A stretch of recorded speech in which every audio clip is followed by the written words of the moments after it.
full compensation for financial victims.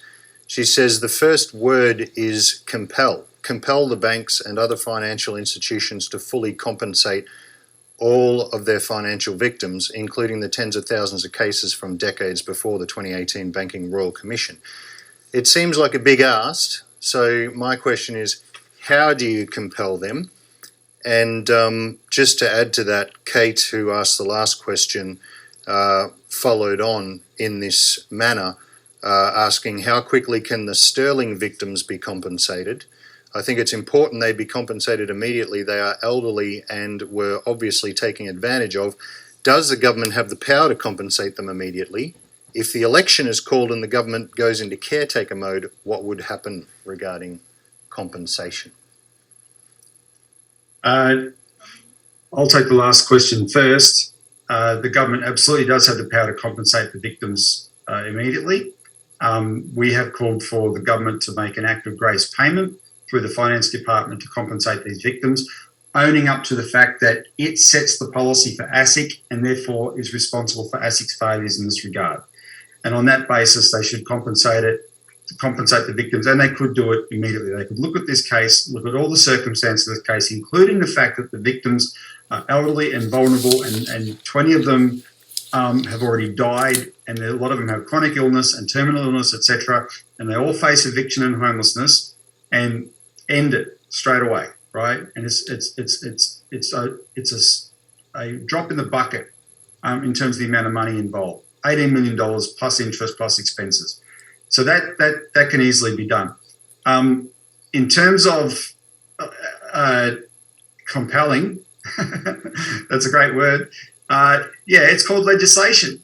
And the government must legislate that a system much better than the one now. So at the moment, they're trying to set up a system called the Compensation Scheme of Last Resort. It's a dog's breakfast.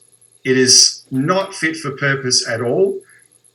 Even it itself is an example of how this government has no sincerity whatsoever, because Justice Kenneth Hayne, the Royal Commissioner into banking, called for this compensation scheme, but he set parameters that already would have made it much bigger than it already is. The government, when they came up with the scheme, decided to exclude all managed investment schemes. And that just made it, that excludes most financial victims in Australia straight away.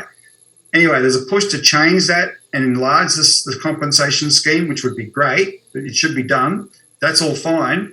But then you've got another problem, which is the way it's structured is the scheme is adjudicated by an agency called AFCA, the Australian Financial Complaints Authority, which is the new financial ombudsman scheme. And these FOS, FOS and AFCA, these are four-letter words to financial victims. Ever since I started talking to financial victims and talking to Denise, and I would hear these terms, FOS and then later AFCA, they come out of their mouths like curse words, right? And every victim has the same experience with these agencies. That system has to go. And you're going to have a much more intentional system of compensation.